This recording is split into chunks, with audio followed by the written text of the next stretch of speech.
This is now our 5th session of 15 minutes of daily reading, which means that we're going into our first quarter of the second hour of reading. You are legend if you've been reading along. As always, if you're reading aloud, don't forget to hydrate your vocal cords. And for all of us playing along, don't forget to set your 15-minute timer on your phone or your clock or whatever you've got, because all you have to do is read for 15 minutes a day to be above average. So we ended with this sentence. For this reason, readers with this attachment style may be particularly drawn to bibliotherapy. Bibliotherapy also affords the reader a level of autonomy, as they can control the pace of their session by taking a break from reading if they begin to feel emotionally overwhelmed. The reader can also use their imagination to reduce the intensity of an image triggered by a particular section of text. Connection. Secondly, connection is paramount. The reader needs to believe that their feelings are acknowledged and validated, as this fosters a sense of belonging. By establishing a connection with the author or the text, the reader will relax their defenses and be more willing to explore the value of literary thinking, mirroring the bond of trust that needs to develop between client and therapist in a traditional therapy session. The process should engage the release of emotions that have been suppressed, allowing the reader to regain a sense of agency so that they can become more self-aware and liberated and ultimately find a way to move forward. The bibliotherapy process. So, how does the process actually work? In a typical bibliotherapy session, I will begin by asking a series of questions that are designed to help me get to know the reader better, and that will inform the book selection process. Here are some examples. What brings you to the therapy room, and what are you looking to explore? What are your reading preferences and habits, including how much time do you have to read? Which literary mediums do you prefer, such as paperbacks, hard books, e-books, audiobooks? What are your favorite genres, books, and authors? I will also ask general questions to get a better sense of you as a person and to help me find out anything else that might be useful for me to know. Once I have all this information, I can start to curate a reading list that will address any issues that you might be dealing with. We will go into this process in greater detail in part 3 of the book. So, bibliotherapy sessions. Based on the information provided in advance of the session and the responses to the questions above, I prepare a curated reading list, a book prescription, for the first session. During our initial 50-minute meeting, I examine the client's issues in more detail and introduce them to their reading list, which depends on what I've learned in the sessions. It may be tweaked to better suit the client's needs. The client chooses 1 or 2 books from this list, and with the goal of reading these and engaging in literary journaling between sessions. Literary journaling involves jotting down any thoughts or moments of self-reflection that have been prompted by the reader. See Chapter 3 for detailed guidance on how to engage with this bibliotherapy technique. The literary journal entries are then shared with me, either between sessions or during the session, to guide the therapeutic process. The therapy process does not stop when you leave the therapy room, so this gives clients a chance to continue documenting and processing how they are feeling. In further sessions, clients are then introduced to other creative bibliotherapy techniques that can play an active part in therapeutic processing, such as writing letters, essays, or poetry, as well as unstructured creative writing, narrative therapy, and literary reflective practices. We will touch on these in more details in later chapters. Literary genres used in bibliotherapy. The text used in bibliotherapy can be fiction or non-fiction and can take many forms, from novels to poetry, plays to memoirs, and self-help books to essays. While works of fiction tend to move us more, some non-fiction, particularly narrative works such as memoir and biography, can have a similar effect. Just remember when picking a book that the most important thing for is it to align with the reader's preferences, as this will influence how well the reader connects with the text and in turn with their own feelings and thoughts. There will be readers who connect with Greek tragedy or with graphic novels or with spiritual texts and everything in between.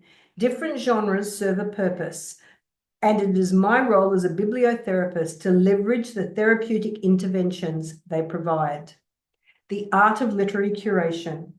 Now that you have a better understanding of how bibliotherapy works, you might be wondering how to go about curating a list of therapeutic texts, and we'll look at the process in more detail in part 3. The focus of my work will always be my clients. What issues are they bringing to our sessions? Which literary character or story do they need to connect with?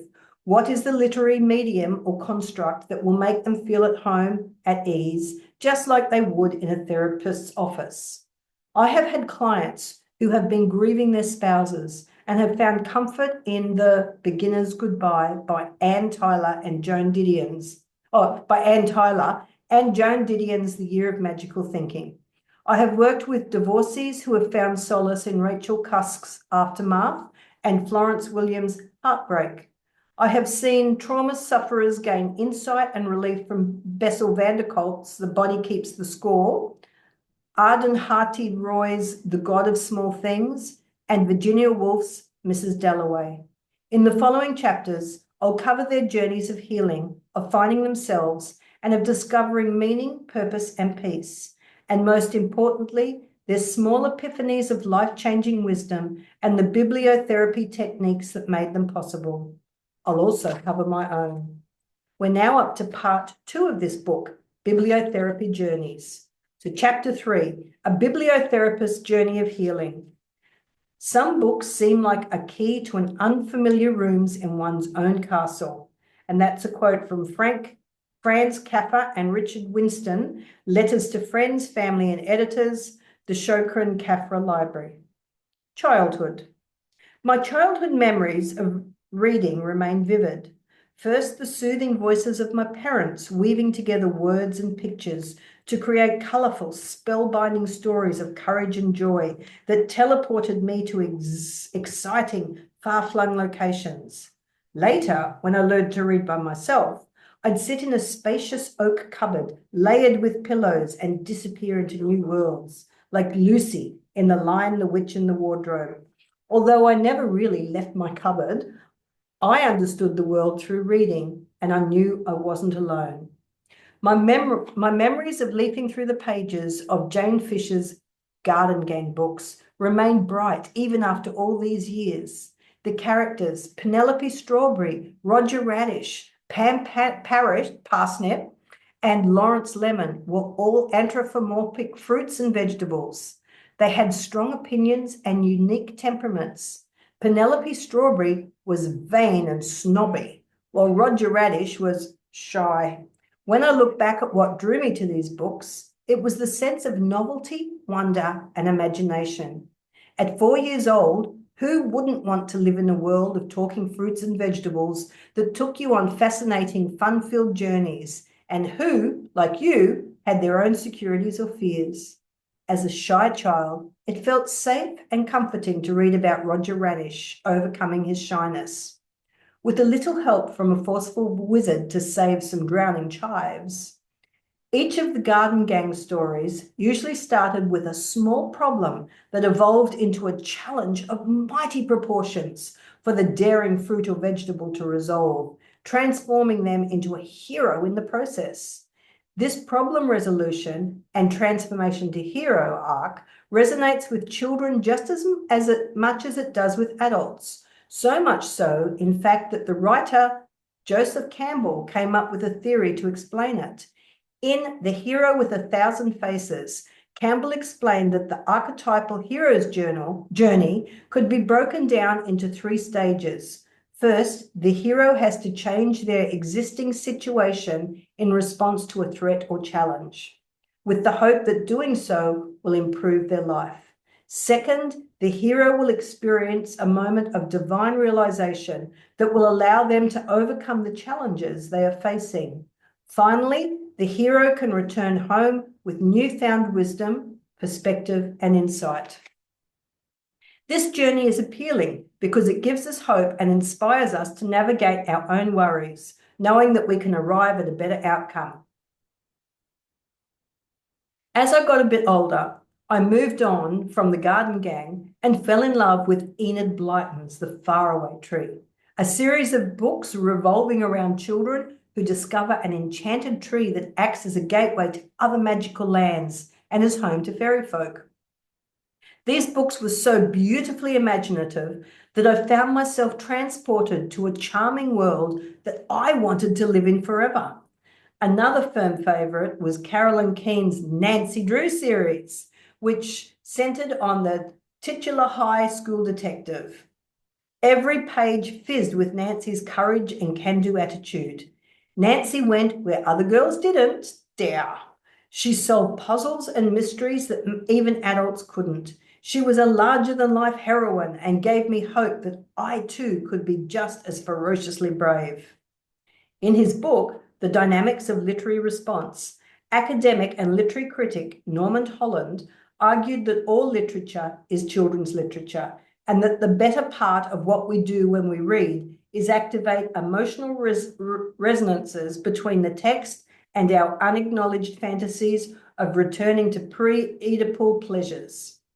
In classical psychoanalytic theory, this refers to the sensory and emotional pleasures experienced during the early stages of a child's development, specifically with regards to their relationship with their mother or primary caregiver.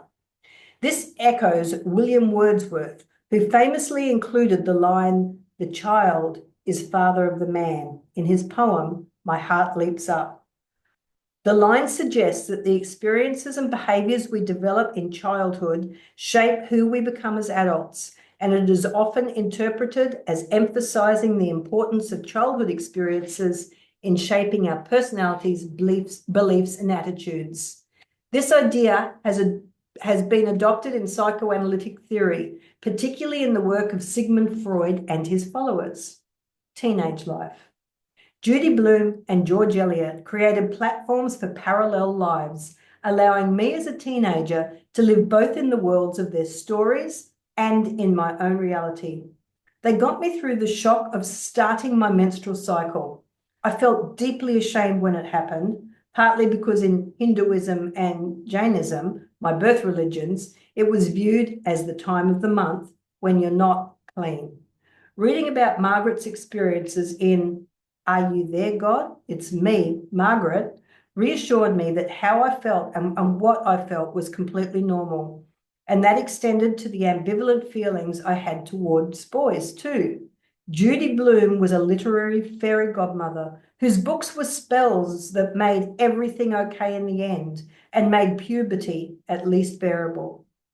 I read George Eliot in my teens for my English literature GCSE course and was unconsciously drawn to the psychological depths of her characters.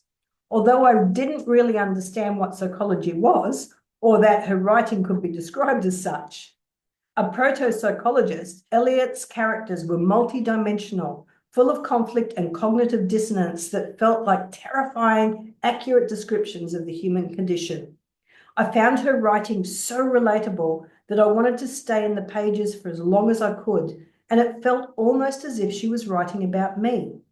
Here was someone who understood my pain, and her writing allowed me to be vulnerable without feeling exposed. Eliot's Mill on the Floss takes place during the early 19th century and centres around Maggie Tulliver, a clever, idealistic young woman growing up in a patriarchal society. From a young age, Maggie craves the approval of her pragmatic, steady older brother Tom. The siblings share a close yet fraught bond that is tested by their opposing natures and societal expectations. And as they mature, Tom becomes increasingly distant and withholding of his affection.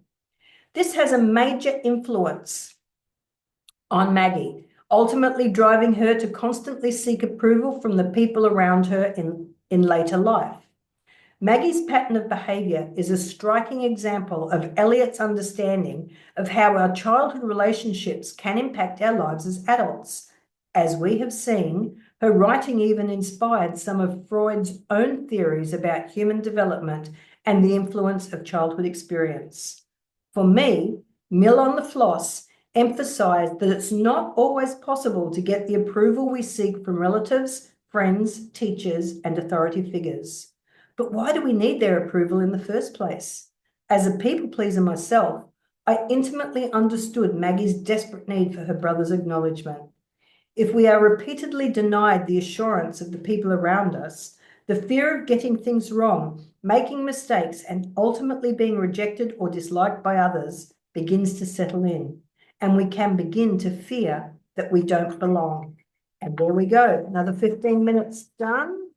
Congratulations to you. You're now 15 minutes into your second hour. Congratulations. I will see you for another 15 minutes tomorrow.